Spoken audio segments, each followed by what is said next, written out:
हरि ओम पूर्णानंद ज्ञान शक्ति स्वरूपं नित्यमव्ययम् चतुर्धा सर्वभोक्तारं वन्दे विष्णुं परं पदम् नौमिन्याय सुधादिकृज्जयमुनीन् श्रीपादरात्तन्मणीन् व्यासार्यान् विविधागमाब्धिविहरान् श्रीवादिराजानपि वन्देऽहं सवरान् रघुत्तमगुरून् वैदग्ध्वारान्निधीन् श्रीसत्यव्रतराघवेन्द्रमुनिपान् सद्बोधसध्यानपान् सत्याभिज्ञकराब्जोत्थान् पञ्चाशद्वर्षपूजकान् सत्यप्रमोदतीर्थार्यान् नौमिन्यायसुधारतान् शास्त्रेषु पारधुष्वानं शास्त्रज्ञेषु च वत्सलम् दीनभक्तोद्धारकरं सत्यात्मानं गुरुं भजे विद्यापीठविधातारं विद्यावारिधिचन्दिरम् विद्यार्थिवत्सलं वन्दे महामहिमसद्गुरुम् आपादमौलिपर्यन्तं गुरूणाम् आकृतिं स्मरेत् तेन विघ्नाः प्रणश्यन्ति सिद्ध्यन्ति च मनोरथाः श्रीगुरुभ्यो नमः हरिः ओम्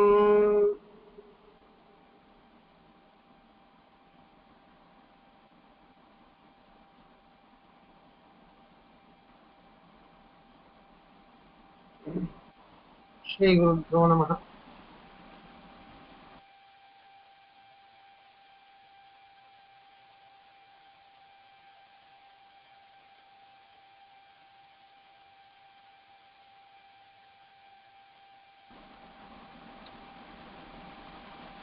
कञ्चन कामं कामयते न कञ्चन स्वप्नं पश्यति तत्सुषुप्तम् सुषुप्तस्थान एकीभूतः प्रज्ञानघनः एव आनन्दमयः हि आनन्दभुक्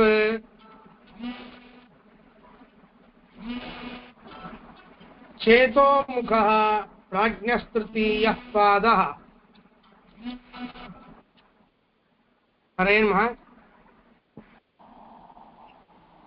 ಹಲೋ ಹೇಳ್ರಿ ಆಚಾರ ಯಾರು ಹಲೋ ಯಾರು ಯಾರಿಲ್ಲ ಆಚಾರ ಕೇಳಿಸ್ತಾ ಇದೆ ಹೇಳ್ರಿ ಏನ್ ತೊಂದರೆ ಇಲ್ಲ ಆಚಾರ ಓಕೆ ವಾಟ್ಸಪ್ ಕಾಲ್ ಯಾರ್ದು ಬಂತು ಇಲ್ಲ ಇಲ್ಲ ಇಲ್ಲ ಸರಿ ಗುರು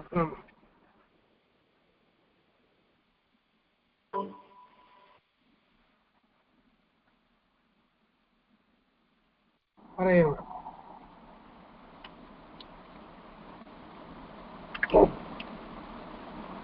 ಹರೇ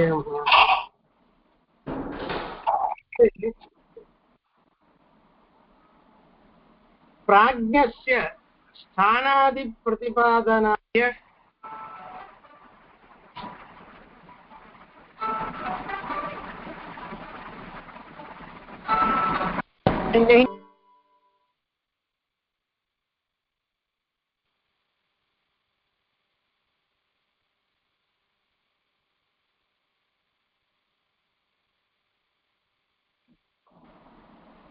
प्राज्ञस्य स्थानादि प्रतिपादनाय सुषुप्तस्थानः इत्यादिकः उपनिषत् ಹಿಂದೆ ವಿಶ್ವ ತೈಜಸ ಈ ಎರಡು ರೂಪಗಳ ಬಗ್ಗೆ ಹೇಳಿದ್ದಾರೆ. ಈಗ ಪ್ರಾಜ್ಞನ ಬಗ್ಗೆ ಹೇಳ್ತಾ ಇದ್ದಾರೆ. ಆ ಪ್ರಾಜ್ಞನ ಬಗ್ಗೆ ಹೇಳಬೇಕಾದರೆ ಸುಷುಪ್ತಿ ಅಂದರೆ ಏನು ಎನ್ನುವುದರ ಬಗ್ಗೆ ಸುಷುಪ್ತಿಯನ್ನು ಕೊಡ್ತಕ್ಕಂತಹ ರೂಪ ಪ್ರಾಜ್ಞಾ ರೂಪ, ಅದರ ಬಗ್ಗೆ ತಿಳಿಯಬೇಕು ಅಂತ ಅನ್ನೋದಕ್ಕಾಗಿ ಸುಷುಪ್ತಿಯ ಬಗ್ಗೆ ಹೇಳ್ತಾ ಇದ್ದಾರೆ. ಸುಷುಪ್ತಿ ಸ್ಥಾನ ಅಂದರೆ ಏನು, ಅದು ಹೇಗಿರುತ್ತೆ ಅಂತ ಪ್ರಶ್ನೆ ಮಾಡಿದಾಗ ಅದರ ಲಕ್ಷಣವನ್ನ ಹೇಳುವ ಮುಖಾಂತರ ಅದರ ನಿರೂಪಣೆಯನ್ನು ಮಾಡ್ತಾ ಇದ್ದಾರೆ. ಯತ್ರ ಸುಪ್ತಃ ಎಂಬುದಾಗಿ. ಇಲ್ಲಿ ಯಾರು ಸುಷುಪ್ತಿಯ ಅವಸ್ಥೆಗೆ ಹೋಗಿರ್ತಾರೆ, ಸುಷುಪ್ತಿ ಅಂದರೆ ಏನು ಅಂದ್ರೆ ಗಾಢ ನಿದ್ರೆ, ಸ್ವಪ್ನ ಇರುವುದಿಲ್ಲ, ಜೋರಾದ ನಿದ್ರೆ ಇರುತ್ತೆ, ಒಳ್ಳೆ ನಿದ್ರೆ ಇರುತ್ತೆ. ಆ ಅವಸ್ಥೆಗೆ ಸುಷುಪ್ತಿ ಅವಸ್ಥಾ ಅಂತ ಕರೀತಾರೆ. ಈ ಗಾಢ ನಿದ್ರಾವಸ್ಥಾ, ಈ ನಿದ್ರಾವಸ್ಥಾದಲ್ಲಿ ಯಾರು ಇರ್ತಾರೆ, ಗಾಢ ನಿದ್ರೆಯಲ್ಲಿ ಯಾರು ಇರ್ತಾರೆ ಅಂತವರು ಉಪನಿಷತ್ತು ಹೇಳುತ್ತೆ ನ ಕಂಚನ ಕಾಮಂ ಕಾಮಯತೆ, ಯಾವುದರ ಅಪೇಕ್ಷೆಯನ್ನು ಪಡುವುದಿಲ್ಲ. ಗಾಢ ನಿದ್ರೆಗೆ ಹೋದ ಪುರುಷ ಯಾವ ಅಪೇಕ್ಷೆಯನ್ನು ಪಡುವುದಿಲ್ಲ. ಒಂದು, ನ ಕಂಚನ ಸ್ವಪ್ನಂ ಪಶ್ಯತಿ, ಸ್ವಪ್ನ ದರ್ಶನ ಅವನಿಗೆ ಆಗುವುದಿಲ್ಲ. ಯಾಕೆ ಅಂತಂದ್ರೆ ಅದಕ್ಕೆ ಹೇಳ್ತಾ ಇದೆ ಉಪನಿಷತ್ತು, ಸುಪ್ತಃ, ಅವನು ಗಾಢ ನಿದ್ರೆಯಲ್ಲಿ ಇದ್ದಾನೆ. ಯಾವುದನ್ನು ಹೊರಗಿನ ಪದಾರ್ಥದ ಅಪೇಕ್ಷಾ ಇರುವುದಿಲ್ಲ, ಒಳಗೆ ಸ್ವಪ್ನಾದಿಗಳ ದರ್ಶನ ಇರುವುದಿಲ್ಲ. ಯಾಕೆ ಎಂದರೆ ಅವನು ಸುಷುಪ್ತಿ, ಬಹಳ ಜೋರಾದ ನಿದ್ರೆಯಲ್ಲಿ ಇದ್ದಾನೆ ಅವನು. ಹೀಗಾಗಿ ಯಾವುದರ ಅಪೇಕ್ಷಾ ಇರುವುದಿಲ್ಲ. ಸುಷುಪ್ತಿಯಲ್ಲಿ ನಾವು ಹಿಂದೆ ಕೇಳಿದ್ದೇವೆ ಸ್ವಪ್ನದ ಬಗ್ಗೆ. ಸ್ವಪ್ನದಲ್ಲಿ ಮನಸ್ಸು ಎಚ್ಚರ ಇರುತ್ತೆ, ಉಳಿದ ಇಂದ್ರಿಯಗಳು ಉಪರತ, ತನ್ನ ಕೆಲಸವನ್ನು ಮಾಡುವುದಿಲ್ಲ. ಆದರೆ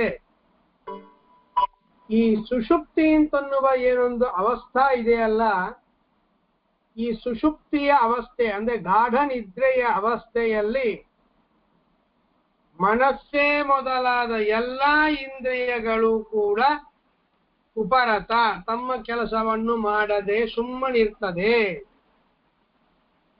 ಇದು ಸುಷುಪ್ತಿಯ ಅವಸ್ಥೆ. ಮನಸ್ಸು ಮಲ್ಕೊಂಡ್ಬಿಡತ್ತೆ, ಮನಸ್ಸಿಗೂ ಕೆಲಸ ಇಲ್ಲ ಅಲ್ಲಿ. ಹೀಗಾಗಿ ಯಾವ ಇಂದ್ರಿಯಗಳು ಕೆಲಸ ಮಾಡುವುದಿಲ್ಲ. ಯಾವ ಇಂದ್ರಿಯಗಳು ಕೆಲಸ ಮಾಡದೇ ಇದ್ದಾಗ ಯಾವುದನ್ನು ಅಪೇಕ್ಷಾ ಪಡುವುದಿಲ್ಲ.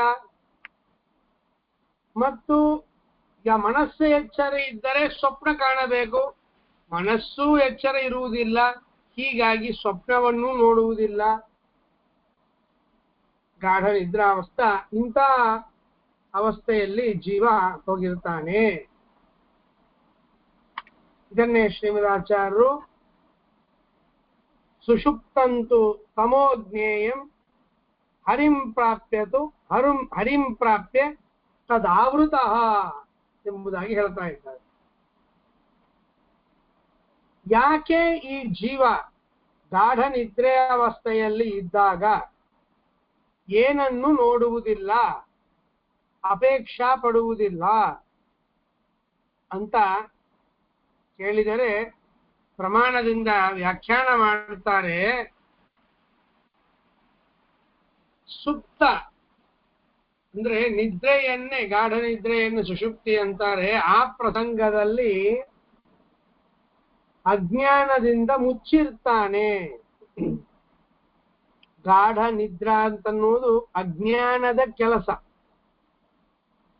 ಏನು ತೋರುವುದಿಲ್ಲ, ಯಾವ ಜ್ಞಾನವೂ ಇರುವುದಿಲ್ಲ, ಅದು ಅಜ್ಞಾನದ ಕೆಲಸ. ಅದು ಗಾಢ ನಿದ್ರೆ ಎನ್ನುವುದು ಅಜ್ಞಾನದ ಕೆಲಸ. ಆಗ ಜೀವ ಪ್ರಾಜ್ಞನಾಮಕನಾದ ಭಗವಂತನನ್ನ ಹೊಂದಿರ್ತಾನೆ. ಹರಿಂ ಪ್ರಾಪ್ಯ, ಅಜ್ಞಾನದ ಕೆಲಸ ಈ ಸುಷುಪ್ತಿ, ಆದ್ದರಿಂದ ಏನೂ ಕಾಣಿಸುವುದಿಲ್ಲ. ಜೀವ ಆ ಸಮಯದಲ್ಲಿ ಪ್ರಾಜ್ಞನಾಮಕ ಪರಮಾತ್ಮನನ್ನ ಹೊಂದಿರ್ತಾನೆ. ಆ ಅಜ್ಞಾನದಿಂದ ಮುಚ್ಚಲ್ಪಟ್ಟಿರ್ತಾನೆ ಜೀವ, ಆವೃತನಾಗಿರ್ತಾನೆ. ಯಾವ ಕಾರಣ ಅಜ್ಞಾನ ಮುಚ್ಚಿರ್ತದೆ ತದಾವೃತ ಅಂತಂತಾರೆ. ಅಜ್ಞಾನದಿಂದ ಮುಚ್ಚಿ ಹೋದಾಗ ಯಾವುದನ್ನು ಕೂಡ ಅವನು ಅಪೇಕ್ಷಾ ಪಡುವುದಿಲ್ಲ, ಯಾವುದನ್ನು ಕೂಡ ಅವನು ನೋಡುವುದಿಲ್ಲ. ಅಜ್ಞಾನ ಮುಚ್ಚಿರ್ತದೆ. ಅಜ್ಞಾನಾವೃತನಾದದ್ದರಿಂದಾಗಿ ಯಾವುದನ್ನೂ ನೋಡುವುದಿಲ್ಲ, ಯಾವುದನ್ನು ಅಪೇಕ್ಷಾ ಪಡುವುದಿಲ್ಲ. ಹೀಗೆ ಹೇಳಿದಾಗ ಒಟ್ಟಿಗೆ ಏನಾಯ್ತು? ಈಗ ಗಾಢ ನಿದ್ರಾವಸ್ಥೆಯಲ್ಲಿ ಜೀವ ಅಜ್ಞಾನದಿಂದ ಆವೃತನಾಗಿರ್ತಾನೆ. ಅಜ್ಞಾನದಿಂದ ಆವೃತನಾದ ಕಾರಣ ಮತ್ತು ಭಗವಂತನ ಸಾಮೀಪ್ಯವನ್ನು ಹೊಂದಿರ್ತಾನೆ. ಭಗವತ್ ಸಾಮೀಪ್ಯದಲ್ಲಿ ಇದ್ದಾನೆ, ಅಜ್ಞಾನದಿಂದ ಮುಚ್ಚಲ್ಪಟ್ಟಿದ್ದಾನೆ. ಆ ಕಾರಣ ಅವನು ಯಾವುದರ ಅಪೇಕ್ಷೆಯನ್ನು ಪಡುವುದಿಲ್ಲ, ಯಾವುದನ್ನು ನೋಡುವುದಿಲ್ಲ. ಅಂದ್ರೆ ಯಾವುದನ್ನು ಹೊರಗಿಂದಂತೂ ನೋಡೋ ಕಾರಣವೇ ಇಲ್ಲ, ಸ್ವಪ್ನದ ದರ್ಶನವೂ ಇಲ್ಲ ಅವನಿಗೆ. ಹೀಗೆ ಹೇಳಿದಾಗ ಯಾವುದರ ಜ್ಞಾನವೂ ಇಲ್ಲ ಅಂತ ಯಾಕೆ ಹೇಳ್ತೀರಾ? ಸ್ವರೂಪಾದಿ ಜ್ಞಾನಂ ತಾವತ್ ಅವಶ್ಯಂ ಅಂಗೀಕರ್ತವ್ಯಂ. ಜೀವನಿಗೆ ಆ ಗಾಢ ನಿದ್ರೆಯ ಅವಸ್ಥೆಯಲ್ಲೂ ಕೂಡ ಸ್ವರೂಪಾದಿಗಳ ಜ್ಞಾನ ಇದ್ದೇ ಇದೆ ಅಂತ ಒಪ್ಪಿಕೊಳ್ಳಬೇಕು. ಯಾಕೆ ಒಪ್ಪಿಕೊಳ್ಳಬೇಕು ಅಂತಂದ್ರೆ, ನಿದ್ರೆಯಿಂದ ಎದ್ದ ಪುರುಷ, ಗಾಢ ನಿದ್ರೆಯಿಂದ ಎಚ್ಚೆತ್ತುಕೊಂಡ ಪುರುಷ, ನಾನು ಇಷ್ಟು ಕಾಲದವರೆಗೆ ಸುಖವಾಗಿ ನಿದ್ರೆ ಮಾಡಿದೆ ಅಂತ ಅವನಿಗೆ ಒಂದು ಜ್ಞಾನ ಬರುತ್ತೆ, ಸ್ಮರಣೆ, ಪರಾಮರ್ಶ ಬರುತ್ತೆ, ನೆನಪಿಸಿಕೊಳ್ತಾನೆ. ಇಷ್ಟು ಸಮಯ ನಾನು ಸುಖವಾಗಿ ಮಲಗಿದ್ದೆ, ಇಷ್ಟು ಸಮಯ ನಾನು ಸುಖವಾಗಿ ಇದ್ದೆ, ಇಷ್ಟು ಅವನಿಗೆ ನೆನಪಿಗೆ ಬರುತ್ತೆ. ಇಷ್ಟು ಸಮಯ ಎಂದು ಹೇಳುವುದರಿಂದ ಕಾಲ ತೋರಿತು. ನಾನು ಅಂತ ಹೇಳುವುದರಿಂದ ಸ್ವರೂಪ ತೋರಿತು. ಸುಖ ಎಂದು ಹೇಳುವುದರಿಂದ ಸುಖ ತೋರಿತು. ಮಲಗಿದ್ದೆ ಎಂದು ಹೇಳುವುದರಿಂದ ಸುಷುಪ್ತಿ ಅವಸ್ಥಾ ತೋರಿತು. ಇಷ್ಟು ನಾಲ್ಕು ಅವನಿಗೆ ನೆನಪಾಯಿತು. ನೋಡಿ, ಯಾವುದನ್ನು ನಾವು ನೆನಪಿಸಿಕೊಳ್ತೇವೆ ಅದರ ಅನುಭವವಾಗದೆ ನೆನಪು ಮಾಡಿಕೊಳ್ಳಲಿಕ್ಕೆ ಸಾಧ್ಯ ಇಲ್ಲ, ಸ್ಮರಣೆ ತಂದುಕೊಳ್ಳಲಿಕ್ಕೆ ಸಾಧ್ಯ ಇಲ್ಲ. ವೆಂಕಟೇಶ ದೇವರನ್ನ ಇನ್ನುವರೆಗೆ ಆ ದೇವರನ್ನು ನಾನು ನೋಡ್ಲೇ ಇಲ್ಲ ಅಂತಾದರೆ ಆ ರೂಪ ನನಗೆ ಹೇಗೆ ನೆನಪು ಮಾಡಿಕೊಳ್ಳಿಕ್ಕೆ ಸಾಧ್ಯ? ಆ ರೂಪ ನನ್ನ ಮನಸ್ಸಿಗೆ ಬಂದಿದೆ, ನನಗೆ ನೆನಪಿಗೆ ಬಂದಿದೆ ಅಂತಂದ್ರೆ ಏನರ್ಥ? ವೆಂಕಟೇಶ ದೇವರನ್ನ ಒಮ್ಮೆ ಆದರೂ ನಾನು ನೋಡಿದ್ದೇನೆ, ನಾನು ಅನುಭವಿಸಿದ್ದೇನೆ, ಆ ರೂಪದ ಅನುಭವ ನನಗೆ ಇದೆ ಅಂತ ಹೇಳಬೇಕು. ಇಲ್ಲದಿದ್ದರೆ ಆ ರೂಪ ದರ್ಶನ ಆಗ್ಲಿಕ್ಕೆ ಸಾಧ್ಯವೇ ಇಲ್ಲ, ಸ್ಮರಣೆ ಆಗ್ಲಿಕ್ಕೆ ಸಾಧ್ಯವೇ ಇಲ್ಲ. ಹಾಗೆ ನಿದ್ರೆಯಿಂದ ಎಚ್ಚೆತ್ತ ಪುರುಷ ಇಷ್ಟು ಕಾಲ ನಾನು ಸುಖವನ್ನು ಅನುಭವಿಸಿದೆ, ಸುಖವಾಗಿ ನಿದ್ರೆ ಮಾಡಿದೆ, ಈ ನಾಲ್ಕುವನ್ನ ಅನುವಾದ ಮಾಡ್ತಾನೆ, ಸ್ಮರಣೆ ಮಾಡಿಕೊಳ್ತಾನೆ. ನಾನು ಅಂತ ಸ್ಮರಣೆ ಮಾಡಿಕೊಳ್ತಾನೆ. ಮತ್ತು ಇಷ್ಟು ಕಾಲ ಅಂತ ಕಾಲದ ಸ್ಮರಣೆ ಆಯಿತು, ಸುಖವಾಗಿ ಅಂತ ಹೇಳಿ ಸುಖದ ಸ್ಮರಣೆ ಆಯಿತು, ನಿದ್ರೆ ಮಾಡ್ತಾ ಇದ್ದೆ ಅಂತ ನಿದ್ರೆಯ ಸ್ಮರಣೆ ಆಯಿತು. ಹೀಗಾಗಿ ಈ 4 ಅಂಶಗಳ ಸ್ಮರಣೆಯನ್ನು ಮಾಡಿಕೊಳ್ತಾನೆ ಎಚ್ಚತ್ತ ಜೀವ. ಹೀಗಾಗಿ ನಿದ್ರಾವಸ್ಥೆಯಲ್ಲೂ ಕೂಡ ಈ 4 ಅವನ ಅನುಭವಕ್ಕೆ ಬಂದಿದೆ ಅಂತ ಹೇಳಬೇಕು. 4 ಅನುಭವಕ್ಕೆ ಬಂದಿದೆ ಅಂತ ಹೇಳಲೇಬೇಕು, ಇದು ಅನಿವಾರ್ಯ. ಹೇಳಲಿಲ್ಲ ಅಂತಾದರೆ ಅದರ ಸ್ಮರಣೆ ಬರಲಿಕ್ಕೆ ಸಾಧ್ಯವಿಲ್ಲ ಅಂತ ಒಂದು ಮಾತನ್ನು ತಿಳಿಸ್ತಾ ಇದ್ದಾರೆ. ಏತಾವಂತಂ ಕಾಲಂ ಸುಖಮಹಂ ಅಸ್ವಾಪ್ತಮಿತಿ ಉತ್ತರ ಕಾಲ ಪರಾಮರ್ಶಾತ್ಮಕಃ ನ ಪಶ್ಯೇತ್ಯೇತದ್ ಅಯುಕ್ತಂ. ಇಷ್ಟು 4 ವಸ್ತುಗಳ 4 ಅಂಶಗಳ ಸ್ಮರಣೆ ಅವನಿಗೆ ಆಗ್ತಾ ಇರುವುದರಿಂದ ಸುಷುಪ್ತಿಯ ಅವಸ್ಥೆಗೆ ಹೋದಂತಹ ಮನುಷ್ಯ ಏನನ್ನೂ ನೋಡುವುದಿಲ್ಲ ಅಂತನ್ನುವ ಮಾತು ಸರಿಯಾಗುವುದಿಲ್ಲ ಅಂತ ಪ್ರಶ್ನೆ. ಸುಷುಪ್ತಿ ಅವಸ್ಥೆಯಲ್ಲಿ ಹೋದವ, ಉಪನಿಷತ್ ಹೇಳುತ್ತೆ, ನ ಕಂಚನ ಪಶ್ಯತಿ, ಏನನ್ನೂ ನೋಡುವುದಿಲ್ಲ, ಯಾವುದನ್ನ ಅಪೇಕ್ಷೆ ಪಡುವುದಿಲ್ಲ, ಏನನ್ನು ನೋಡುವುದಿಲ್ಲ ಅಂತ ಹೇಗೆ ಹೇಳಲಿಕ್ಕೆ ಸಾಧ್ಯ? ಸ್ವರೂಪದ ಅನುಭವ ಇದೆ, ಸುಖದ ಅನುಭವ ಇದೆ, ಕಾಲದ ಅನುಭವ ಇದೆ, ನಿದ್ರೆಯ ಅನುಭವ ಇದೆ. ಇಷ್ಟೆಲ್ಲದರ ಅನುಭವ ಇದ್ದಾಗ ನಾನು ಏನನ್ನೂ ನೋಡಲಿಲ್ಲ ಅಂತನ್ನುವುದು ಹೇಗೆ ಸಾಧ್ಯ? ಮೇಲೆ ಸುಷುಪ್ತಿಯಲ್ಲಿ ಸ್ವರೂಪಾದಿಗಳ ಜ್ಞಾನ ಇದೆ ಅಂತ ಒಪ್ಪಬೇಕು, ಏನನ್ನು ನೋಡ್ಲಿಲ್ಲ ಅಂತ ಹೇಳಲಿಕ್ಕೆ ಬರುವುದಿಲ್ಲ ಅಂತ ಹೇಳಿದರೆ ಅದಕ್ಕೆ ಶ್ರೀಮದಾಚಾರ್ಯರು ಉತ್ತರ ಕೊಡ್ತಾ ಇದ್ದಾರೆ. ಸ್ವಾತ್ಮ ತಮೋ ವಿನಾ, ಸ್ವಾತ್ಮ ತಮೋ ವಿನಾ, ಸ್ವಾತ್ಮ ತಮಸ್ಸು, ಕಾಲ, ಸುಖ, ಸುಷುಪ್ತಿ ಅವಸ್ಥಾ ಇದನ್ನು ಬಿಟ್ಟು, ಅಂದ್ರೆ ಅಜ್ಞಾನ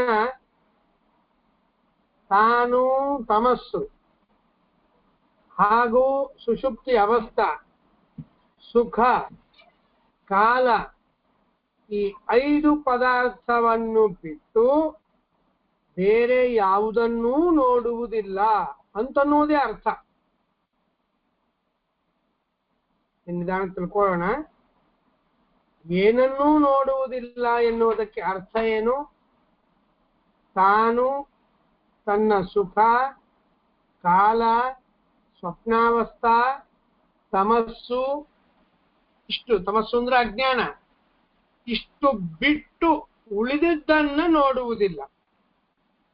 ಇಷ್ಟೇ ಅರ್ಥ ಏನನ್ನು ನೋಡುವುದಿಲ್ಲ ಅಂತ ಶಬ್ದಕ್ಕೆ ಹೊರತು ಏನೂ ನೋಡೋದಿಲ್ಲ ಅನ್ಲಿಕ್ಕೆ ಒಟ್ಟಾರೆ ಏನೂ ನೋಡೋದಿಲ್ಲ ಎನ್ನುವ ಅಭಿಪ್ರಾಯ ಸರ್ವಾತ್ಮನ ಮಾಡಿಕೊಳ್ಳಬಾರದು ಅಂತನ್ನುವುದನ್ನ ಪ್ರಮಾಣದ ಮೂಲಕ ಶ್ರೀಮದಾಚಾರ್ಯರು ತಿಳಿಸ್ಕೊಡ್ತಾ ಇದ್ದಾರೆ.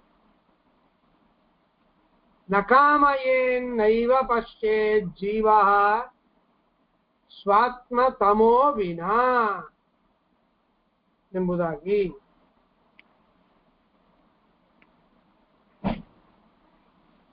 ಕಾಲಂಚ ತಸ್ಯ ಸ್ಥಾನಸ್ಯ ಪತಿ ಪ್ರಾಜ್ಞಃ ಹರಿ ಸ್ವಯಂ. ಕಾಲಜ್ಞಾನ ಎಲ್ಲ ಆಗತ್ತೆ ಅಂತ ಹೇಳ್ತಾರೆ. ಇನ್ನು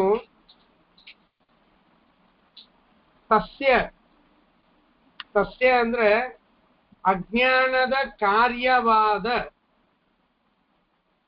ಸುಷುಪ್ತಿ ಎನ್ನುವಂತಹ ಸ್ಥಾನ, ಇದರ ಜ್ಞಾನವೂ ಆಗತ್ತೆ ಅಂತ ಹೇಳಿದ್ದೆ. ಅದನ್ನೇ ಸ್ಪಷ್ಟಪಡಿಸ್ತಾ ಇದ್ದಾರೆ. ಒಟ್ಟಾರೆ ಏನಾಯ್ತು? ಜೀವ ಗಾಢ ನಿದ್ರಾವಸ್ಥೆಯಲ್ಲಿ ಎಷ್ಟೆಲ್ಲ ತಿಳಿದುಕೊಳ್ತಾನೆ, ತನ್ನ ಬಗ್ಗೆ ಜ್ಞಾನ ಇರುತ್ತೆ, ತನಗೆ ಆಗುವ ಸುಖದ ಜ್ಞಾನ ಇದೆ, ಕಾಲದ ಜ್ಞಾನ ಇದೆ, ತಮಸ್ಸಿನ ಜ್ಞಾನ ಇದೆ, ನಿದ್ರಾವಸ್ಥೆಯ ಜ್ಞಾನ ಇದೆ. ಇಷ್ಟೆಲ್ಲದರ ಜ್ಞಾನ ಇದೆ. ಇಷ್ಟೆಲ್ಲವನ್ನು ನೋಡ್ತಾನೆ ಅಂತ ಅನ್ನೋದಕ್ಕೆ ತಿಳಿದುಕೊಳ್ತಾನೆ. ಆದರೆ ಈ 5 ಬಿಟ್ಟು ಬೇರೆ ಯಾವುದರ ಜ್ಞಾನವೂ ಗಾಢ ನಿದ್ರಾವಸ್ಥೆಯಲ್ಲಿ ಜೀವನಿಗೆ ಇರುವುದಿಲ್ಲ ಎನ್ನುವುದನ್ನ ತಿಳಿಸುವುದಕ್ಕಾಗಿ ಏನನ್ನೂ ನೋಡೋದಿಲ್ಲ ಅಂತ ಹೇಳಿದ್ದೇವೆ ಹೊರತು ಈ 5 ಅನುಭವಿಸೋದಿಲ್ಲ ಅಂತ ಹೇಳಿಲ್ಲ. ಇನ್ನು ಹಿಂದೆ ವಿಶ್ವ ಶಬ್ದಕ್ಕೆ ಅರ್ಥವನ್ನು ತಿಳಿದಿದ್ದೇವೆ, ಸ್ಥೂಲ ಅಂತ. ವೈಶ್ವಾನರ ಎನ್ನುವ ಶಬ್ದಕ್ಕೆ ಸ್ಥೂಲ ಪದಾರ್ಥದ ಸಂಬಂಧಿಯಾಗಿದ್ದಾನೆ ಭಗವಂತ, ಹಾಗೂ ನಾಶರಹಿತನೂ ಆಗಿದ್ದಾನೆ. ಆದ್ದರಿಂದ ದೇವರಿಗೆ ವೈಶ್ವಾನರ ಅಂತ ಕರೀತಾರೆ ಅಂತನ್ನುವ ಮಾತನ್ನ ಹಿಂದೆ ನಾವು ತಿಳಿದಿದ್ದೇವೆ. ಈಗ ತೈಜಸ ಮತ್ತು ಪ್ರಾಜ್ಞ ಎನ್ನುವ ಶಬ್ದದ ಅರ್ಥವನ್ನ ತಿಳಿಸ್ತಾ ಇದ್ದಾರೆ.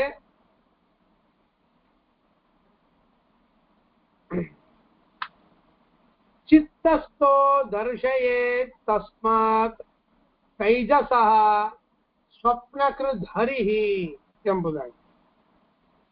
ಚಿತ್ತಸ್ಥಃ ಮನಸ್ಸಿನಲ್ಲಿ ಇರ್ತಕ್ಕಂತಹ ಭಗವಂತ.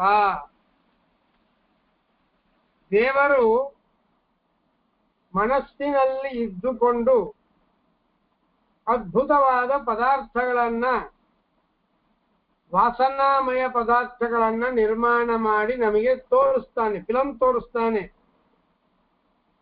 ಅವನು ತೈಜಸ. ಚಿತ್ತಸ್ಥ, ಚಿತ್ತ ಅಂದ್ರೆ ಮನಸ್ಸು. ಮನಸ್ಸಂಸ್ಥಸ್ತು ತೈಜಸಃ ಅಂತನ್ನುವ ಮಾತಿರುವುದರಿಂದ ತೈಜಸ ನಾಮಕನಾದ ಭಗವಂತ ಮನಸ್ಸಿನಲ್ಲಿ ಇದ್ದುಕೊಂಡು ಸ್ವಪ್ನ ಪದಾರ್ಥಗಳನ್ನ ನಮಗೆ ತೋರಿಸ್ತಾನೆ. ಹಾಗಾದರೆ ತೈಜಸ ಎನ್ನುವ ಶಬ್ದಕ್ಕೆ ಅರ್ಥ ಏನು? ಮನಸ್ಸಲ್ಲಿ ಇದ್ದುಕೊಂಡು ಸ್ವಪ್ನ ಪದಾರ್ಥಗಳನ್ನು ತೋರಿಸ್ತಾನೆ, ನಿಜ ಆಗ್ಲಿ. ತೈಜಸ ಶಬ್ದಕ್ಕೆ,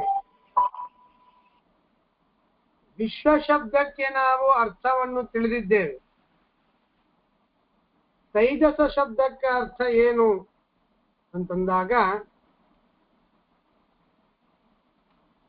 ತೈಜಸ ಎನ್ನುವ ಪದದಿಂದ ಕರೆಸಿಕೊಳ್ಳಲ್ಪಡುವುದು ಸಾಮರ್ಥ್ಯ. ಆ ಸಾಮರ್ಥ್ಯ ವಿಶೇಷ ಉಳ್ಳದ್ದು ಮನಸ್ಸು. ಮನಸ್ಸಿಗೆ ಅತಿಶಯ ಸಾಮರ್ಥ್ಯ ಇದೆ.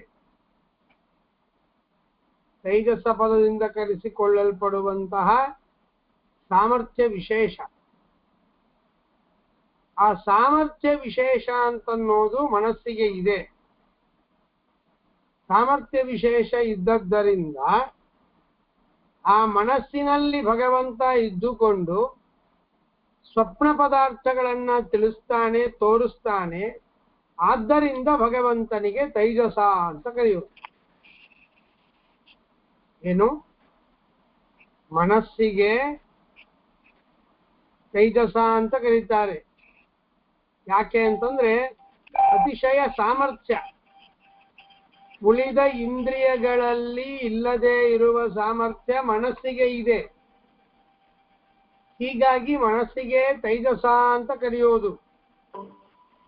ತೈಜಸ ಎಂದು ಕರೆಸಿಕೊಳ್ಳಲ್ಪಡುವ ಮನಸ್ಸಿಗೆ, ಮನಸ್ಸಿನ ಸಂಬಂಧ ಭಗವಂತನಿಗಿರೋದರಿಂದ ಆ ದೇವರಿಗೂ ಕೂಡ ತೈಜಸ ಅಂತ ಕರೀತಾರೆ.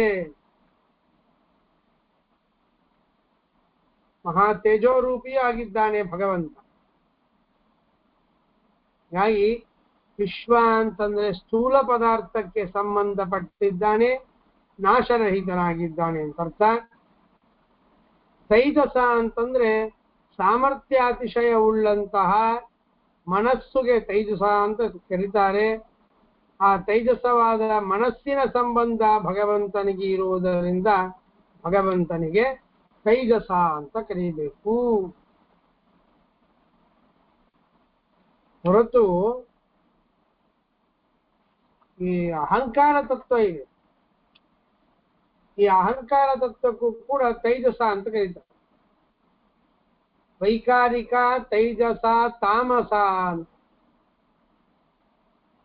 ತೈಜಸ ಅಹಂಕಾರ ತತ್ವದ ವಿಕಾರ ಮನಸ್ಸು. ಆದ್ದರಿಂದ ಅದಕ್ಕೆ ಸಂಬಂಧಪಟ್ಟ ಆ ಮನಸ್ಸಲ್ಲಿ ಇದ್ದುಕೊಂಡು ಸ್ವಪ್ನವನ್ನು ತೋರಿಸುವ ಕಾರಣ ಭಗವಂತನಿಗೆ ತೈಜಸ ಅಂತ ಕರಿಬೇಕು ಅಂತ ಹೇಳಲಿಕ್ಕೆ ಬರುವುದಿಲ್ಲ. ಯಾಕೆ ಅಂತಂದ್ರೆ ಮನಸ್ಸು ವೈಕಾರಿಕ ಅಹಂಕಾರದಿಂದ ನಿರ್ಮಿತವಾದದ್ದು. ಮನಸ್ಸು ವೈಕಾರಿಕ ಅಹಂಕಾರದಿಂದ ನಿರ್ಮಿತವಾದದ್ದು ಹೊರತು ತೈಜಸ ಅಹಂಕಾರದಿಂದ ಮನಸ್ಸು ನಿರ್ಮಿತವಾಗಲಿಲ್ಲ. ಹಾಗಾಗಿ ಈ ಅರ್ಥದಲ್ಲಿ ತೈಜಸ ಅಂತ ಹೇಳಬಾರದು. ಕಿಂತು ತೈಜಸ ಎಂದರೆ ಸಾಮರ್ಥ್ಯ ವಿಶೇಷ, ಅತಿಶಯ ಸಾಮರ್ಥ್ಯ. ಈ ಸಾಮರ್ಥ್ಯ ಇರುವ ಮನಸ್ಸಿಗೆ ತೈಜಸ ಅಂತಂತಾರೆ. ಆ ಮನಸ್ಸಿನಲ್ಲಿ ಇದ್ದುಕೊಂಡು ಪದಾರ್ಥಗಳನ್ನು ತೋರಿಸ್ತಾನೆ, ಆದ್ದರಿಂದ ದೇವರಿಗೆ ತೈಜಸ ಅಂತ ಹೆಸರು. ಅಂತ ದೇವರಿಗೆ ತೈಜಸ ಅಂತನೋ ಹೆಸರು ಯಾಕೆ ಬಂತು ಅಂತನ್ನೋದರ ಬಗ್ಗೆ ವಿವರಣೆ ಮಾಡಿದ್ದಾನೆ.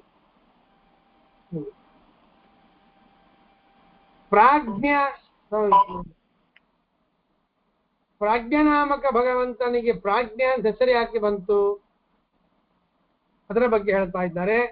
ನ ಬಾಹ್ಯಂ ಜ್ಞಾಪಯೇತ್ಯಸ್ಮಾತ್ ಪ್ರಾಜ್ಞಸ್ತೇನ ಜನಾರ್ದನ ಎಂಬುದಾಗಿ.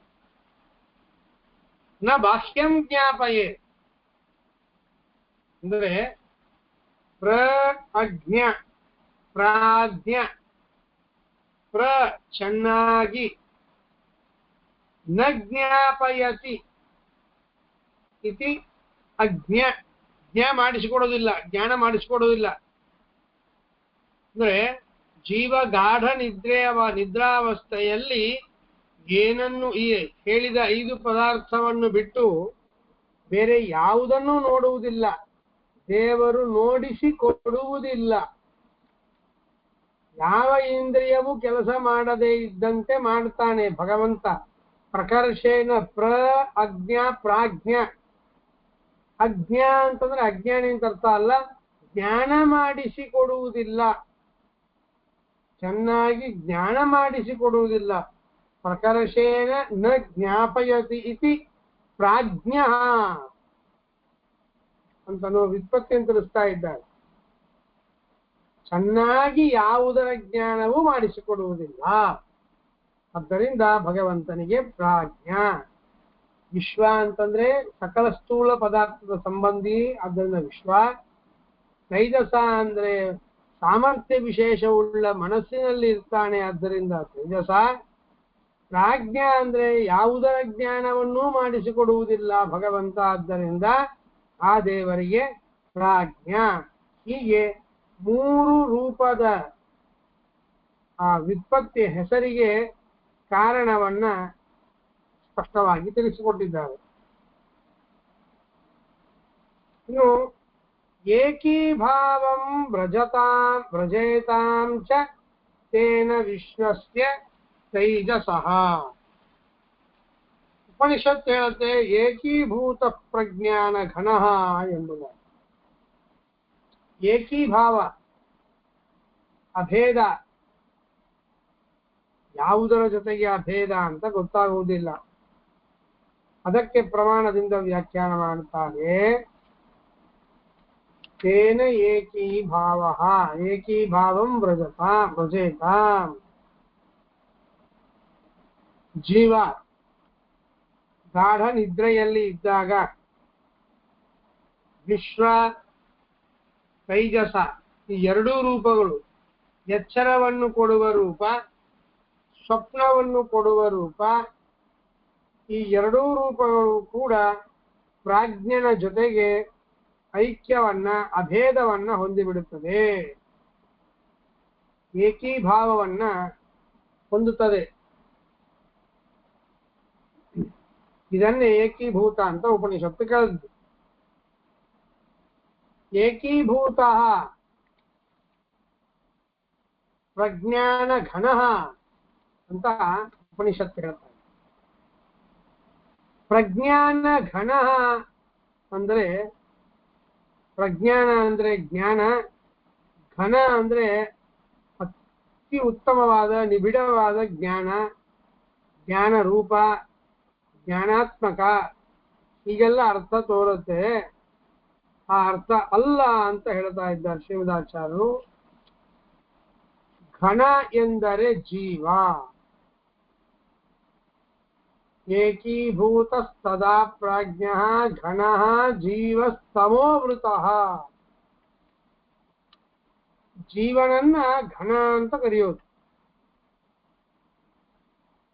ಘನ ಅಂದ್ರೆ ನಿಬಿಡ. ನಿಬಿಡ ಅಂತಂದ್ರೆ ಸ್ವಲ್ಪನೂ ಗ್ಯಾಪ್ ಇಲ್ಲ. ನಾವು ಈ ಪೊದರ್ ಅಂತ ನೋಡ್ತೇವೆ, ಹತ್ರ ಹತ್ರ ಹತ್ರ ಹತ್ರ ಹತ್ರ ಗಿಡ ಬೆಳೆದಿರ್ತದೆ, ಸ್ವಲ್ಪನೂ ಅವಕಾಶ ಇಲ್ಲ, ಒಂದಕ್ಕೊಂದು ಹತ್ತಿಕೊಂಡಿರ್ತದೆ. ಅದಕ್ಕೆ ಘನ ಅಂತ ಕರೀತೇವೆ ಸಂಸ್ಕೃತದಲ್ಲಿ. ಜೀವ ಗಾಢ ನಿದ್ರಾವಸ್ಥೆಯಲ್ಲಿ ಅಜ್ಞಾನದಿಂದ ತುಂಬಿ ಹೋಗಿರ್ತಾನೆ, ಸ್ವಲ್ಪನೂ ಅವಕಾಶ ಇಲ್ಲ ಅವನಿಗೆ. ಹೇಗೆ ಗಿಡಗಳು ಒಂದಕ್ಕೊಂದು ಹತ್ತಿಕೊಂಡಿರ್ತದೆ, ನಿಬಿಡವಾಗಿರ್ತದೆ, ಒಂದಕ್ಕೊಂದು ಅಷ್ಟು ಹತ್ತಿರದಲ್ಲಿರ್ತದೆ, ಹಾಗೆ ಜೀವ ಈ ನಿದ್ರಾವಸ್ಥೆಯಲ್ಲಿ ಅಜ್ಞಾನದಿಂದ ಆವೃತನಾಗಿರ್ತಾನೆ, ತುಂಬೋಗಿರ್ತಾನೆ. ಆದ್ದರಿಂದ ಜೀವನಿಗೆ ಘನ, ಅಜ್ಞಾನದಿಂದ ನಿಬಿಡನಾಗಿದ್ದಾನೆ. ಹಾಗಾಗಿ ಆ ಜೀವನಿಗೆ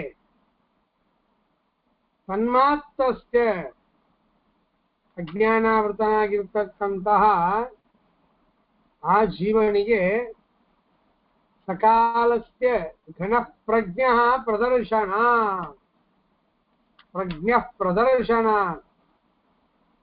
ಅಜ್ಞಾನದಿಂದ ತುಂಬಿ ಹೋದ, ಮುಚ್ಚಿಕೊಂಡು ಹೋದಂತಹ ಜೀವನಿಗೆ ಭಗವಂತ ಆ ನಿದ್ರಾವಸ್ಥೆಯಲ್ಲೂ ಕೂಡ ಕಾಲ, ನಿದ್ರಾ ಹಾಗೂ ಸುಖ, ಸ್ವರೂಪ ಎಲ್ಲದರ ಜ್ಞಾನವನ್ನು ಮಾಡಿಸ್ತಾನೆ. ಅಜ್ಞಾನಾವೃತನಾದ ತನ್ಮಾತ್ರಸ್ಯ, ತನ್ಮಾತ್ರಸ್ಯ ಅಂದ್ರೆ ಅಜ್ಞಾನಾವೃತನಾದ ಜೀವ ಮಾತ್ರಸ್ಯ, ಸಕಲ ಜೀವರಿಗೆ ಗಾಢ ನಿದ್ರೆಯಲ್ಲಿ ನನಗೆ ಏನೂ ಗೊತ್ತಿಲ್ಲ ಅಂತ ಅಜ್ಞಾನ ಇರುತ್ತೆ ಅವನಿಗೆ. ಜೀವ ನಿದ್ರೆ ಮಾಡ್ತಾ ಇದೆಯಲ್ಲ, ಏನಾದ್ರೂ ನೋಡಿದ್ಯಾ ಅಂದ್ರೆ ನಾನು ಏನೂ ನೋಡಿಲ್ಲ, ನನಗೇನು ಗೊತ್ತಿಲ್ಲ ಅಂತಾನೆ. ಅಜ್ಞಾನ ಇದೆ ಅವನಿಗೆ, ಗಾಢ ನಿದ್ರೆ. ಹೀಗಾಗಿ ಅಜ್ಞಾನದಿಂದ ತುಂಬಿದಂತಹ, ಮುಚ್ಚಿದಂತಹ ಆ ಜೀವನಿಗೆ ಅಜ್ಞಾನ ಮುಚ್ಚಲ್ಪಟ್ಟವನಾದರೂ, ಅಜ್ಞಾನ ಅವನನ್ನು ಮುಚ್ಚಿಕೊಂಡಿದ್ರು ಕೂಡ ಅವನಿಗೆ ಇಷ್ಟೆಲ್ಲ ಜ್ಞಾನ ಕೊಡ್ತಾನೆ ದೇವರು. ಕಾಲಜ್ಞಾನ ಕೊಡ್ತಾನೆ, ಸುಖ ಜ್ಞಾನ ಕೊಡ್ತಾನೆ, ತನ್ನ ಸ್ವರೂಪ ಜ್ಞಾನ ಕೊಡ್ತಾನೆ, ನಾನೀಗ ನಿದ್ರಾವಸ್ಥೆಯಲ್ಲಿ ಇದ್ದೇನೆ ಅಂತನ್ನುವ ಆ ಅವಸ್ಥಾ ಜ್ಞಾನ ಕೊಡ್ತಾನೆ. ನನಗೆ ಅಜ್ಞಾನ ಇದೆ ಅಂತ, ಅಜ್ಞಾನ ಇದೆ ಕೊಡ್ತಾನೆ. ಹೀಗೆ ಭಗವಂತ ಇಷ್ಟೆಲ್ಲದರ ಘನ, ಘನ ಅಂದ್ರೆ ಜೀವನಿಗೆ ಇಷ್ಟೆಲ್ಲದರ ಜ್ಞಾನವನ್ನು ಮಾಡಿಸ್ತಾನೆ. ಪ್ರದರ್ಶನಾತ್ ಪ್ರಜ್ಞ, ಎಲ್ಲದರ ಜ್ಞಾನವನ್ನು ಮಾಡಿಸ್ತಾನೆ. ಆದ್ದರಿಂದ ದೇವರಿಗೆ ಪ್ರಜ್ಞಾನ ಘನ ಅಂತ ಕರೀತಾರೆ ಹೊರತು ಈ ಅಭಿಪ್ರಾಯದಲ್ಲಿ ಇಲ್ಲಿ ಪ್ರಜ್ಞಾನ ಘನ ಅಂತ ಕರೆದಿದ್ದು ಹೊರತು ಜ್ಞಾನದಿಂದ ತುಂಬಿಕೊಂಡವ ಅಂತ ಅನ್ನೋ ಅಭಿಪ್ರಾಯದಲ್ಲಿ ಇಲ್ಲಿ ಹೇಳಿಲ್ಲ. ಘನ ಅಂದರೆ ಅಜ್ಞಾನ ತುಂಬಿದ ಜೀವ, ಅವನಿಗೆ ಪ್ರಜ್ಞಾ ಜ್ಞಾನ ಕೊಟ್ಟವ. ಯಾವುದರ ಜ್ಞಾನ?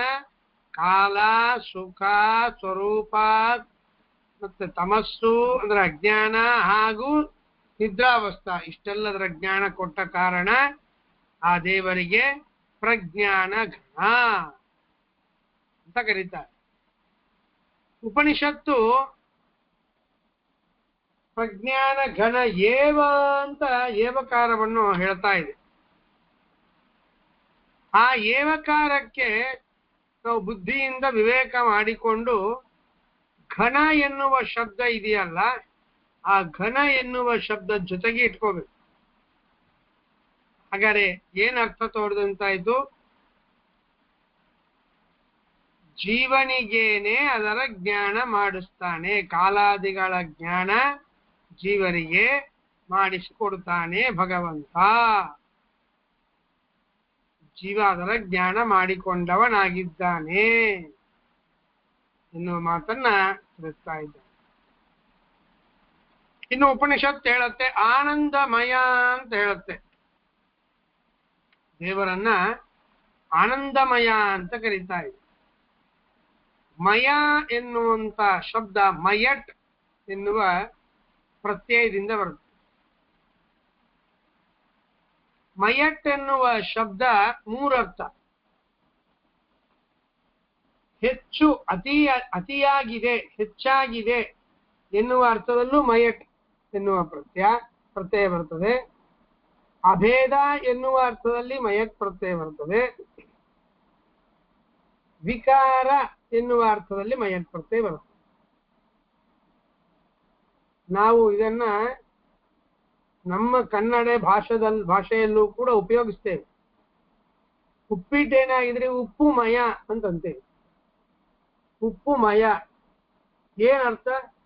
ಉಪ್ಪು ಹೆಚ್ಚಾಗಿದೆ, ಎಷ್ಟು ಇರಬೇಕೋ ಅದಕ್ಕಿಂತ ಹೆಚ್ಚಾಗಿದೆ ಅಂತ ಉಪ್ಪುಮಯ ಅಂತಂತೇವೆ. ಅದೇ ಮಯಟ್ ಪ್ರತ್ಯಯವನ್ನ ಅಭೇದ ಎನ್ನುವ ಅರ್ಥದಲ್ಲಿ ಪ್ರಯೋಗ ಮಾಡ್ತಾರೆ. ಆನಂದಮಯ, ಆನಂದದಿಂದ ತುಂಬಿಕೊಂಡವ, ಭಿನ್ನನಾದವ. ಇನ್ನು ವಿಕಾರ, ವಿಕಾರ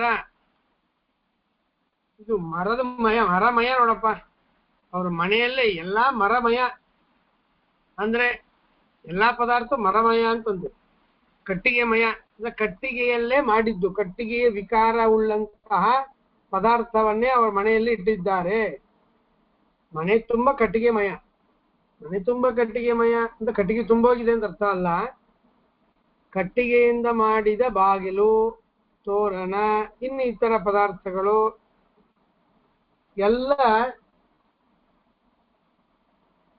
ಕಟ್ಟಿಗೆಯಿಂದ ಮಾಡಿದ ಪದಾರ್ಥ ಎನ್ನುವ ಅರ್ಥದಲ್ಲಿ ಕಟ್ಟಿಗೆ ಮಯ. ವಿಕಾರ ಎನ್ನುವ ಅರ್ಥದಲ್ಲೂ ನಾವು ಪ್ರಯೋಗ ಮಾಡ್ತೇವೆ, ಹೆಚ್ಚು ಎನ್ನುವ ಅರ್ಥದಲ್ಲೂ ಪ್ರಯೋಗ ಮಾಡ್ತೇವೆ. ಹಾಗೆ ಇಲ್ಲಿ ಆನಂದಮಯ ಎನ್ನುವ ಕಡೆಗೆ ಈ ಮಯಟ್ ಎನ್ನುವ ಪ್ರತ್ಯಯಕ್ಕೆ ವಿಕಾರ ಎನ್ನುವ ಅರ್ಥ ಇದೆಯಲ್ಲ, ವಿಕಾರ ಅಂತನ್ನುವ ಅರ್ಥ ಇದ್ದದ್ದರಿಂದ ಆನಂದದ ವಿಕಾರ ಅಂತ ಅರ್ಥ ಬಂದೀತು, ಅರ್ಥ ತೋರ್ತದ ನಮಗೆ. ಅದನ್ನ ಈ ಅರ್ಥ ಮಾಡೋದು ಸರಿಯಲ್ಲ ಎನ್ನುವುದಕ್ಕಾಗಿ ಆಚಾರ್ಯರು ವ್ಯಾಖ್ಯಾನ ಮಾಡ್ತಾರೆ. ಆನಂದಮಯ ಅಂದ್ರೆ ಆನಂದ ಪೂರ್ಣ, ಪೂರ್ಣಾನಂದ, ಅತಿಶಯ ಆನಂದ, ಹೆಚ್ಚಿನ ಆನಂದ, ಅವನ ಸ್ವರೂಪಕ್ಕೆ ತಕ್ಕ ಆನಂದ ಎನ್ನುವ ಅರ್ಥವನ್ನ ತಿಳಿಸ್ಕೊಡ್ತಾ ಇದ್ದಾರೆ. ಹಾಗಾದ್ರೆ ಇಲ್ಲಿ ಮಯಕ್ ಶಬ್ದಕ್ಕೆ ಅರ್ಥ ಏನಾಯ್ತು? ಉಪ್ಪುಮಯ ಎನ್ನುವ ಕಡೆಗೆ ಹೆಚ್ಚು ಎನ್ನುವ ಅರ್ಥದಲ್ಲಿ ಮಯಕ್ ಶಬ್ದ ಪ್ರಯೋಗ ಮಾಡ್ತೇವಲ್ಲ, ಹಾಗೆ ಇಲ್ಲಿ ಆನಂದಮಯ ಅಂದ್ರೆ ಆನಂದ ಪೂರ್ಣ, ಪ್ರಾಚುರ್ಯ ಎನ್ನುವ ಅರ್ಥದಲ್ಲಿ ಮಯಕ್ ಶಬ್ದ, ಪ್ರಾಚುರ್ಯ ಅಂದ್ರೆ ಪೂರ್ಣ ಅಂತನ್ನುವ ಅರ್ಥ. ಆನಂದಮಯ ಅಂದ್ರೆ ಆನಂದ ಪೂರ್ಣ ಎನ್ನುವ ಅರ್ಥದಲ್ಲಿ ಮಯಕ್ ಶಬ್ದ ಬಂದಿದೆ. ಆಮೇಲೆ ಚೇತೋಮುಖ ಅಂತ ಉಪನಿಷತ್ತು ಶಬ್ದ ಪ್ರಯೋಗ ಮಾಡಿ. ಚೇತೋಮುಖ ಆನಂದಮಯ ಆನಂದಭುಕ್ ಚೇತೋಮುಖ ಅಂತಿದೆ. ಚೇತೋಮುಖ ಅಂದ್ರೆ ಏನು? ಚೇತಸ್ಸು ಚಿತ್ತ, ಚಿತ್ತಂತು ಚೇತೋ ಹೃದಯಂ ಅಂತ ಅಭಿಧಾನ. ಆ ಚೇತಸ್ ಎನ್ನುವ ಶಬ್ದಕ್ಕೆ ಮನಸ್ಸು ಅಂತ ಅರ್ಥ ಆಗತ್ತೆ. ಮನಸ್ಸು ಅಂತ ಅರ್ಥ ಆಗೋದು ಇದು ಸರಿಯಾದ ಅರ್ಥ ಅಲ್ಲ. ಹೀಗೆ ಜ್ಞಾನ ಬರೋದು ಸರಿಯಲ್ಲ. ಆದ್ದರಿಂದ ಶ್ರೀಮದಾಚಾರ್ಯರು ಚೇತೋಮುಖ ಎನ್ನುವ ಶಬ್ದಕ್ಕೆ ಅರ್ಥ ಮಾಡ್ತಾ ಇದ್ದಾರೆ ಜ್ಞಾನ ಸ್ವರೂಪ ಮುಖ ಎಂಬುದಾಗಿ. ದೇವರ ಸ್ವರೂಪ ಜ್ಞಾನಪೂರ್ಣ, ಜ್ಞಾನಪೂರ್ಣವಾಗಿದೆ ಭಗವಂತನ ಸ್ವರೂಪ. ಇದು ಚೇತೋಮುಖ ಎನ್ನುವ ಶಬ್ದಕ್ಕೆ ಅರ್ಥ. ಇಲ್ಲಿವರೆಗೆ ಒಟ್ಟಾರೆ ಏನ್ ಹೇಳಿದಂತೆ ಆಯ್ತು ಅಂತಂದ್ರೆ, ಭಗವಂತ ಜೀವ ಸುಷುಪ್ತಿಯ ಅವಸ್ಥೆಯಲ್ಲಿ ಇದ್ದಾಗ 5 ಪದಾರ್ಥಗಳ ಜ್ಞಾನ ಮಾಡಿಸ್ತಾನೆ. ಕಾಲ ಮುಂತಾದವುಗಳು, ಜೊತೆಗೆ ಆ ಭಗವಂತನನ್ನ ಹತ್ರ ಹೊಂದಿರ್ತಾನೆ ಜೀವ. ಆದ್ದರಿಂದ ಜೀವನಿಗೆ ಯಾವುದು ಕಾಣಿಸುವುದಿಲ್ಲ, ತಮಸ್ಸಿನಿಂದ ಮುಚ್ಚಿಕೊಂಡಿರ್ತಾನೆ. ಮತ್ತು ಸುಷುಪ್ತಿಯ ಅವಸ್ಥೆಯಲ್ಲಿ, ಗಾಢ ನಿದ್ರಾವಸ್ಥೆಯಲ್ಲಿ ಪ್ರಾಜ್ಞನಾಮಕ ಭಗವಂತನಿಂದಲೇನೆ ಅದೆಲ್ಲ ಪದ ಸುಷುಪ್ತಿ ಗಾಢ ನಿದ್ರಾ ಅಂತ ಅನ್ನೋದು ಬರ್ತದೆ. ಆ ಪ್ರಾಜ್ಞನಾಮಕ ಭಗವಂತನ ಜೊತೆಗೆ ಉಳಿದ 2 ರೂಪಗಳು, ವಿಶ್ವ ತೈಜಸ ರೂಪಗಳು ಏಕೀಭಾವವನ್ನು ಹೊಂದುತ್ತೆ, ಐಕ್ಯವನ್ನು ಹೊಂದಿಬಿಡುತ್ತದೆ. ಜೀವರಿಗೆ ಇಷ್ಟೆಲ್ಲ ತೋರಿಸ್ತಾನೆ. ಭಗವಂತನ 3 ರೂಪಗಳಿಗೆ ಐಕ್ಯ ಇದೆ. ಆ ಭಗವಂತ ಏನಾಗಿದ್ದಾನೆ? ಆನಂದ ಪೂರ್ಣನಾಗಿದ್ದಾನೆ, ಜ್ಞಾನ ಸ್ವರೂಪನಾಗಿದ್ದಾನೆ. ಮತ್ತೆ ಜೀವರಿಗೆ, ಎಲ್ಲಾ ಜೀವರು, ಸಾತ್ವಿಕ ಜೀವರು ಅಂತ ಅಷ್ಟೇ ಅಲ್ಲ, ಸುಷುಪ್ತಿಯಲ್ಲಿ ಎಲ್ಲರಿಗೂ ಕೂಡ, ಸಮಸ್ತ ಅನಂತಾನಂತ ಜೀವರಾಶಿಗಳಿಗೆ ತಾನು, ಕಾಲ, ಅಜ್ಞಾನ, ಸ್ವಪ್ನ, ಸುಖ ಇದೆಲ್ಲದರ ಜ್ಞಾನವನ್ನು ಮಾಡಿಸ್ತಾನೆ. ಹೊರಗಿಂದು ಯಾವುದೂ ದೇವರು ಜ್ಞಾನ ಮಾಡಿಸುವುದಿಲ್ಲ. ಆದ್ದರಿಂದ ದೇವರಿಗೆ ಪ್ರಾಜ್ಞ ಅಂತಂತಾರೆ, ಪ್ರಜ್ಞಾನ ಘನ ಅಂತಂತಾರೆ. ಇನ್ನು ಇದೊಂದು ವ್ಯಾಕರಣ ವಿಷಯ, ತಿಳ್ಕೊಳ್ಳಿಕ್ಕೆ ಅಡ್ಡಿ ಇಲ್ಲ. ಪ್ರಜ್ಞಾನ ಘನ ಅಂತ ಹೇಳಿದ್ದನ್ನ ನೀವು ಉಲ್ಟಾ ಮಾಡಿದ್ರಿ, ಘನ ಪ್ರಜ್ಞಾ ಅಂತ ಮಾಡಿದ್ರಿ. ಹಾಗೆ ಉಲ್ಟಾ ಮಾಡೋದಾದ್ರೆ ಘನ ಪ್ರಜ್ಞಾನ ಅಂತ ಹೇಳ್ಬೋದಾಗಿತ್ತಲ್ಲ. ಯಾಕೆ ಪ್ರಜ್ಞಾನ ಘನ ಅಂತ ಹೇಳಿದ್ದೀರಿ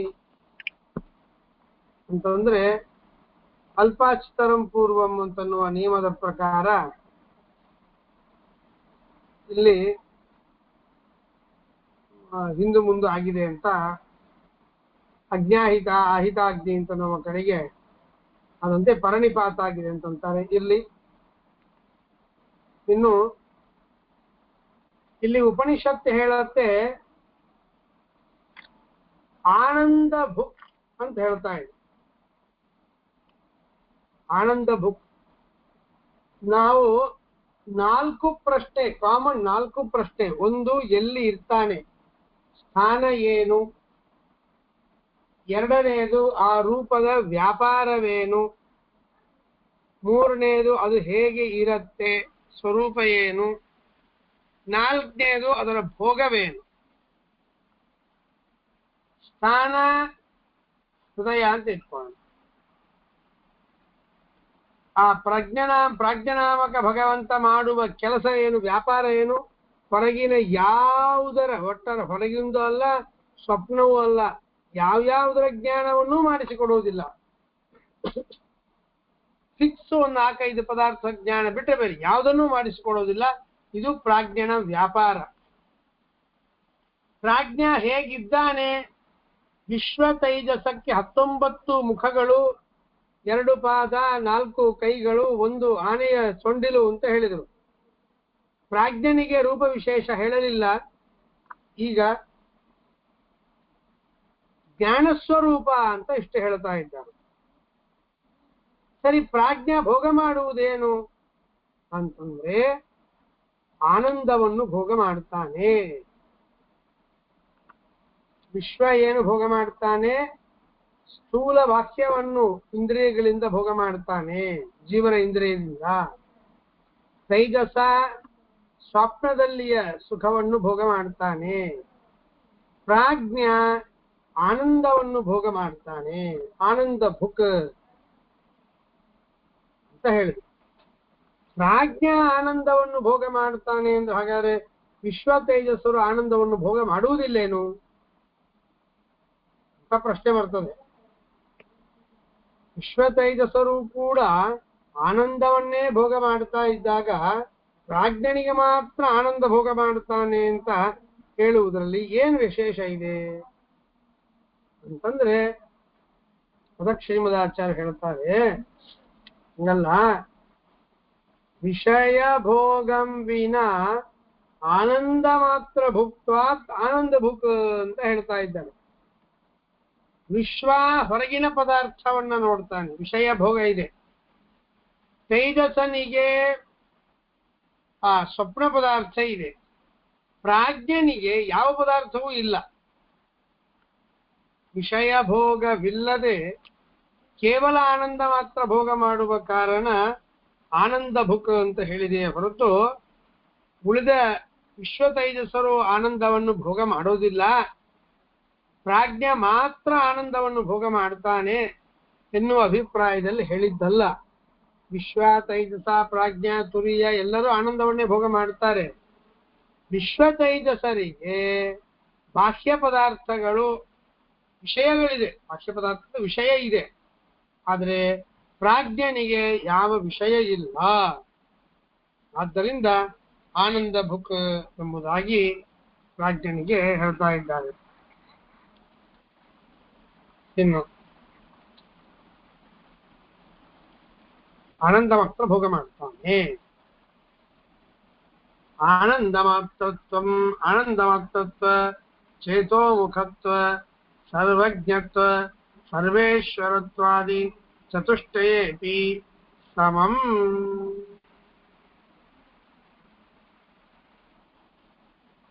ಇದನ್ನೊಂದು ಹೇಳ್ತಾ ಇದ್ದಾರೆ.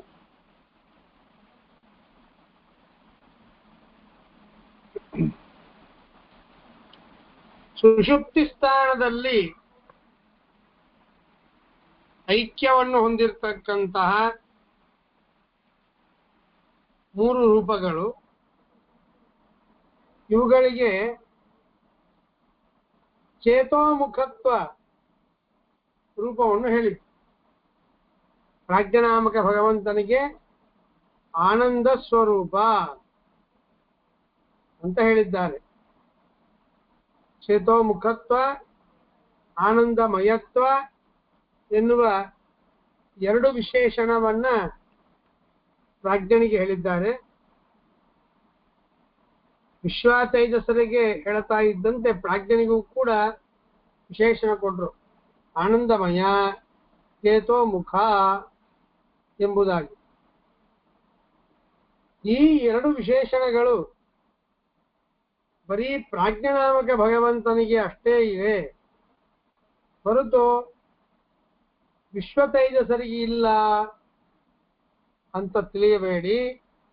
ಇದೆಲ್ಲದೂ ಕೂಡ ಈ 3-4 ರೂಪಗಳಿಗೂ ಇದೆಲ್ಲ ವಿಶೇಷಣಗಳು ಇದ್ದೇ ಇದೆ ಅಂತನ್ನುವುದನ್ನ ಶ್ರೀಮದಾಚಾರ್ಯರು ಪ್ರಮಾಣದಲ್ಲಿ ತಿಳಿಸ್ತಾ ಇದ್ದಾರೆ. ಆನಂದಮಯತ್ವ ಚೇತೋಮುಖತ್ವ ಸರ್ವಜ್ಞತ್ವ ಸರ್ವೇಶ್ವರತ್ವಾದಿ ಚತುಷ್ಟಯೇಪಿ ಸಮಂ. ಏನು ಪ್ರಾಜ್ಞನಿಗೆ ಆನಂದಮಯತ್ವ ಹೇಳಿದ್ದಾರೆ, ಪ್ರಾಜ್ಞನಿಗೆ ಜ್ಞಾನ ಸ್ವರೂಪತ್ವವನ್ನು ಹೇಳಿದ್ದಾರೆ. ಇದು ಪ್ರಾಜ್ಞನಿಗೆ ಅಷ್ಟೇ ಅಂತ ತಿಳ್ಕೋಬೇಡಿ. ವಿಶ್ವಾದಿ 4 ರೂಪಗಳಿಗೂ ಆನಂದಮಯತ್ವ, 4 ರೂಪವೂ ಆನಂದಮಯ, 4 ರೂಪವೂ ಜ್ಞಾನ ಸ್ವರೂಪ, 4 ರೂಪವು ಮುಂದೆ ಹೇಳುವಂತೆ ಸರ್ವೇಶ್ವರತ್ವ, 4 ರೂಪಕ್ಕೂ ಸರ್ವಜ್ಞತ್ವ. ಈ 4 ರೂಪಗಳಿಗಿದೆ ಹೊರತು ಕೇವಲ ಪ್ರಾಜ್ಞನಿಗೆ ಮಾತ್ರ ಈ ವಿಶೇಷಣ ಇದೆ ಅಂತ ತಿಳಿಯಬಾರದು ಅಂತನ್ನುವುದನ್ನ ತಿಳಿಸ್ಕೊಡ್ತಾ ಇದ್ದಾರೆ. ಅನ್ಯತ್ರ ಅತಿದೇಶಾರ್ಥಂ ಏಕತ್ರ ಆನಂದಮಯತ್ವಂ ಚೇತೋಮುಖತ್ವಂ ಚ ಉಕ್ತಂ. ಒಂದು ಕಡೆಗೆ ಹೇಳಿದ್ದನ್ನ ಮತ್ತೊಂದು ಕಡೆಗೆ ಇಟ್ಕೊಳ್ಬೇಕು ಅಂತ ನಾವು ತಿಳಿತೇವೆ. ಹಾಗೆ ಇಲ್ಲಿ ಪ್ರಾಜ್ಞನಲ್ಲಿ ಹೇಳಿದರೆ ಅದು ವಿಶ್ವಾದಿಗಳಲ್ಲೂ ಕೂಡ ತಿಳಿದುಕೊಳ್ಳಬೇಕು ಅಂತ ಅನ್ನುವುದಕ್ಕಾಗಿ ಒಂದು ಕಡೆಗೆ ಹೇಳ್ತೇವೆ, ಮತ್ತೊಂದು ಕಡೆಗೆ ಅತಿದೇಶವನ್ನು ಮಾಡಿಕೊಳ್ಳಬೇಕು ಎನ್ನುವುದನ್ನ ಆ ನಿಯಮವನ್ನು ತಿಳಿಸ್ತಾ ಪ್ರಾಜ್ಞನಿಗೆ ಹೇಳಿದ ವಿಶೇಷಣ ವಿಶ್ವ ತೈಜಸರಿಗೂ ಸಂಬಂಧಪಟ್ಟದ್ದು ಅಂತ ಅನ್ನೋದನ್ನು ತಿಳಿಸ್ತಾ ಇದ್ದಾರೆ.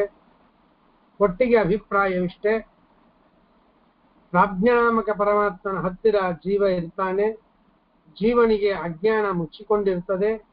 ಆದ್ದರಿಂದ ಜೀವ ಯಾವುದನ್ನೂ ನಿದ್ರಾವಸ್ಥೆಯಲ್ಲಿ ಇಚ್ಛಾ ಪಡುವುದಿಲ್ಲ, ಯಾವ ಸ್ವಪ್ನಾದಿಗಳನ್ನು ನೋಡುವುದಿಲ್ಲ. ತಾನು ಅನುಭವಿಸೋದಿಷ್ಟೇ ತನ್ನ ಸ್ವರೂಪ, ಕಾಲ, ಅಜ್ಞಾನ, ಸುಖ ಮತ್ತೆ ಸ್ವಪ್ನಾವಸ್ಥಾ, ಇಷ್ಟರ ಜ್ಞಾನ ಮಾತ್ರ ಆ ಸ್ವಪ್ನ ಗಾಢ ಸುಷುಪ್ತಿ ಅವಸ್ಥಾ, ಇಷ್ಟರ ಜ್ಞಾನ ಮಾತ್ರ ಆ ಗಾಢ ನಿದ್ರೆಯಲ್ಲಿದ್ದ ಪುರುಷನಿಗೆ ಇರ್ತದೆ ಹೊರತು ಇದನ್ನು ಬಿಟ್ಟು ಯಾವುದರ ಜ್ಞಾನವೂ ಇರುವುದಿಲ್ಲ. ಮತ್ತೆ ಸುಷುಪ್ತಿ ಕಾಲದಲ್ಲಿ, ಗಾಢ ನಿದ್ರೆಯ ಕಾಲದಲ್ಲಿ ಭಗವಂತನ ವಿಶ್ವ ಮತ್ತು ತೈಜಸ್ಸು ರೂಪಗಳಿಗೆ ಪ್ರಾಜ್ಞಾ ರೂಪದ ಜೊತೆಗೆ ಐಕ್ಯ ಅಂತ ಅನ್ನೋದು ಆಗ್ತದೆ. ಆ ಪ್ರಾಜ್ಞನಾಮಕನಾದ ಭಗವಂತ ಆನಂದ ಪೂರ್ಣನಾಗಿದ್ದಾನೆ, ಜ್ಞಾನ ಸ್ವರೂಪನಾಗಿದ್ದಾನೆ ಮತ್ತು ಆನಂದವನ್ನು ಭೋಗ ಮಾಡುತ್ತಾನೆ. ಇಂಥವನು ಪ್ರಾಜ್ಞನಾಮಕ ಪರಮಾತ್ಮ. ಇವನು ತೃತೀಯ ಪಾದ, 3ನೆಯ ರೂಪವಾಗಿದೆ ಎನ್ನುವುದನ್ನ ಈ ಉಪನಿಷತ್ತು ನಮಗೆ ಪ್ರಾಜ್ಞನ ಬಗ್ಗೆ ಚಿಂತನೆಯನ್ನು ಮಾಡಿಸಿಕೊಟ್ಟಿದೆ. ಅನೇನ ಭಾವೇತ್ ಪುಣ್ಯಂ ಕರ್ತಾ ಹರಿಕರ್ತಾ ಪೂಜಾ ಧರ್ಮದಾಖಿಲ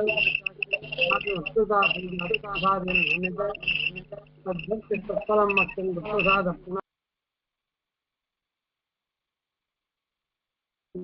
ಸದಾ. ಶ್ರೀಕೃಷ್ಣಾರ್ಪಣಮಸ್ತು. ಸರ್ವಗುಣಸಂಪೂರ್ಣಃ ಸರ್ವದೋಷವಿವರ್ಜಿತಃ ಪ್ರೀಯತಾಂ ಪ್ರೀತಯೇ ಬಾಲಂ ವಿಷ್ಣುರ್ಮೇ ಪರಮಸುಹೃತ್. ಹರೇ ನಮಃ. ಸ್ಪಷ್ಟ ಕೇಳಿಸ್ತಾ?